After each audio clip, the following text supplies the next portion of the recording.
See, so I have no idea what that is. But you can decipher immediately if I know what I'm talking about. Right, right.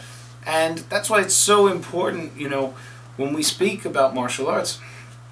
I had a person last year talk to me about martial arts, and he's like, yeah, you know, I'm learning some serious stuff, and I'm learning this thing. It's called, you know, Apon Segogage. I was like, what's that? You know, Gage, and I'm like, you mean Ippon Seonage? You know, like I was just trying to put it together. Yeah. I was like, okay, well, that term Ippon Seonage, that Ippon is a judo term, so you're coming from a sport background. You know? So you can actually pick a person apart as soon as they use their terms. If they were saying, if they just said Seonage, then they might be from a jujitsu background. But the Ippon means 1 point.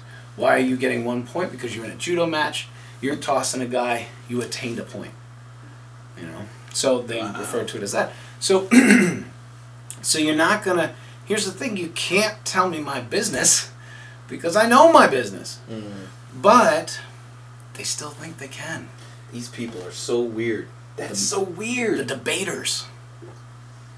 Yes, I've heard this before. Oh my gosh, we had this guy one time. Oh, here's another story for you. One time. We need like a story thing, like story. We'll be adding that. Yeah, that's gotta happen. Future segment. That's gotta happen. Story of the week. Yeah. Story of the week. Oh, I like it. Yeah, I like it already. Sounds good. Yeah. So, that's great. Yeah. So, the story is, you know, I'm like maybe 17 years old, training with my sensei. He's literally just running us through just running us ragged. I'm taking like 50 falls each side. He's kicking me in the throat when I'm upside down. Just crazy stuff, you know? Locking me up, like, he's breaking us, you know? So we get this guy that joins. He's this Puerto Rican dude. And I just never got it. Anybody who ever questioned my sensei, he would just look at them. Sometimes he'd give him this like crooked puppy dog look. And then you knew he was going to get broken. Oh! It's like, oh, wait for it! No. Oh, it's going to happen! You know? Oh, you know? They just, you know, and this guy, he was so blatant and so forward, and I didn't understand it. He didn't get broken. It was like oh, it's going to happen. Here it comes. Oh, it's going to happen. And he would go like this. He'd go, in the middle of class, excuse me. Like this. To my sensei, I was like, oh, he's going to get killed. Oh, he's going to get killed. So you would never do that? No, my gosh, no. If you even thought about doing that. I mean, I've drugged guys, you know, unconscious guys off the mat before.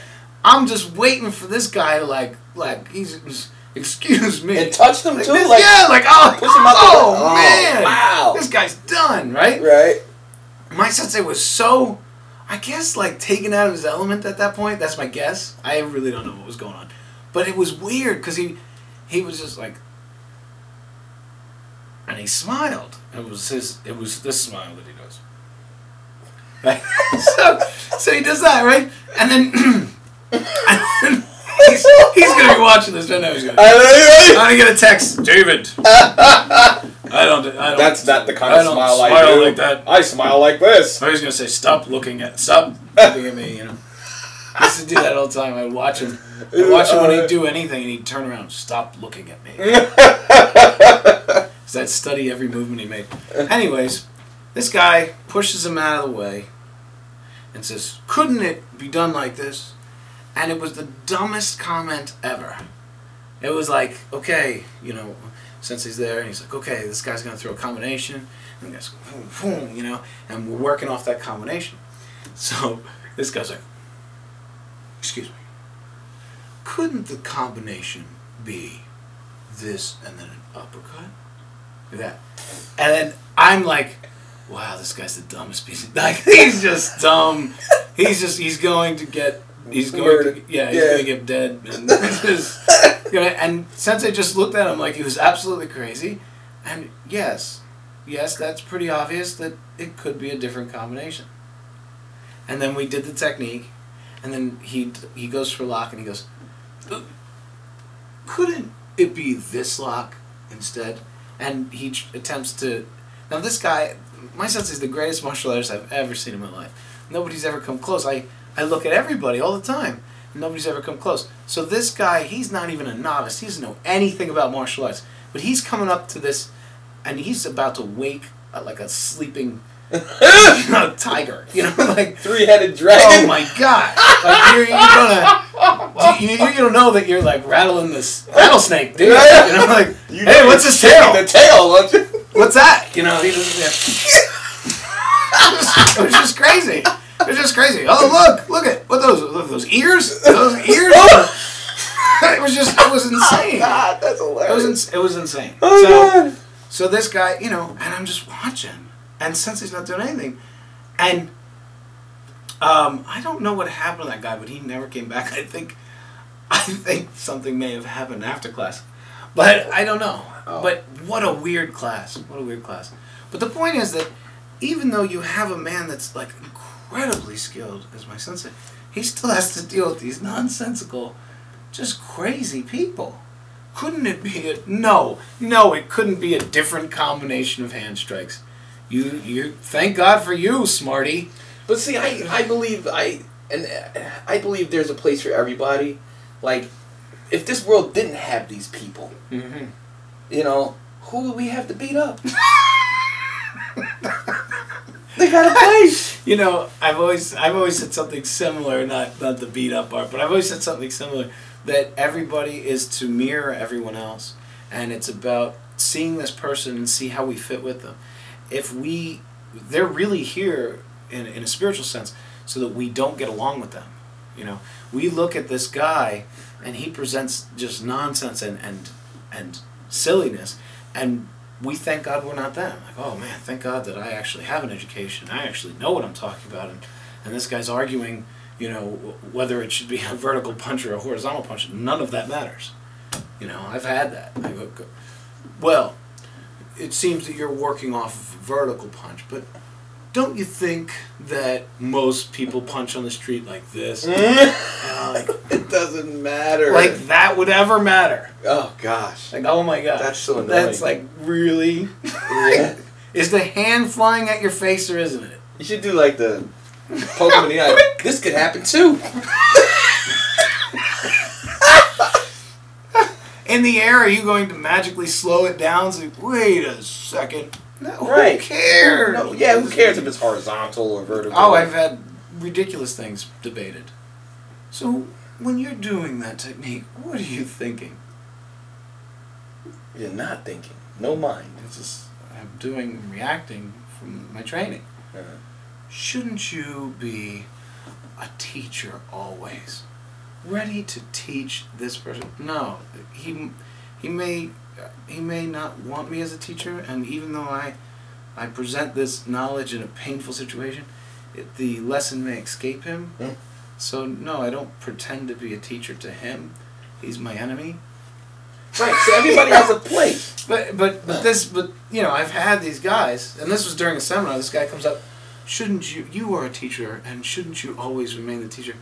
You're trying to get into a philosophical debate with me in the middle of a seminar in which I'm attempting to teach technique. You know what that's like? It's like you're trying to distract me from my job. All these people came out so that they could learn how to lock people up. And you're distracting them. And you're trying to take the whole seminar and bring it in a different direction so that you can sound smart. Now go sit down. Like, honestly, you know? It reminds me of the bop machine at like the carnival. With like the gopher pops. You know, every time one bop, bam! Yeah. No! Gotta get him. Yeah. Yeah. Bop them quick. Oh, you just gotta bop them. Yeah. The thing that my wife doesn't like, why she thinks that, you know, I give into drama, is that I want to answer everybody's questions, and I try to validate everyone, and I guess, you know, as I get older, you know, not everybody needs validation. Some people need to get told to shut up. And that's horrible. You gotta call a spade a spade. That is what it is. Just get right to it. Yeah. You know? Listen, if you want to debate my role in a person's life spiritually, we can do that after this seminar. But right now I'm teaching how to beat people up, lock them up, right, and subdue them. You know, this was during This was after a knife disarm. Mm-hmm. During a seminar, after a knife disarm, this guy's like, well, shouldn't you remain the teacher? Like, dude, that's some physical. I'm trying to teach these people how to survive. Like, you're trying to bring some spiritual stuff into it. Let's Oh gosh. let's keep our spirits in our bodies first. Right? Let's work on that first. Let's work on that. Before it leaves us. And then While you're talking. Yeah. come on. This is a serious thing. You're gonna get stabbed to death. Pay attention to this. Like, you're gonna be only spiritual in a little while if you don't get this. And that's the thing, like he's disturbing not only his lesson, but everyone else's. Everybody else's. And that's been been a point, point of contention. A student recently wrote in about this. Now, we weren't referring to you, but when we're talking about this, but another student, this has actually been kind of a hot topic, because another student wrote in, and he said that he always feels like he should debate everyone. And he asked me, where does this come from?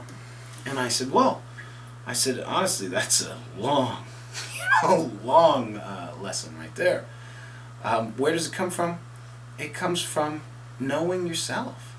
So all of you master debaters out there, all of you, you didn't get that joke. No, so master debaters. I have to watch the video later. Okay, all of you master debaters out there.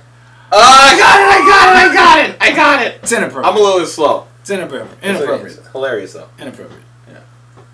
It's okay. So all of you people that are really good at debating, and that's all you want to do is debate. Okay, well, really quick, examine yourself. Is it the answers that you're after? Because it's truly not.